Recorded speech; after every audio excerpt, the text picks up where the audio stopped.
assalamu alaikum wa rahmatullahi ta'ala wa barakatuh. Muna muku lale marhabin da zuwa shafin mu na Mujarabatul Asrar TV da domin samun karatun mu na ramli da asraru kala-kala daban-daban.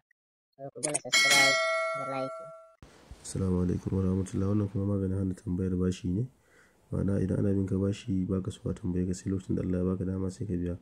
To mutumin da ake bi kuɗi kuma Allah bai bashi abin da zai biya ba, gashi kuma yana so ya biya amma bai samu ba, sai kuma aka tsananta masa ya rasa yadda zai yi, to sai ya rubuta wannan sirrin ya sa sunan mai kuɗin a ciki ya wanke ya sha kwana 7, sannan ya rubuta kafa ɗaya ya yi laya ya binne gidan tururuwa.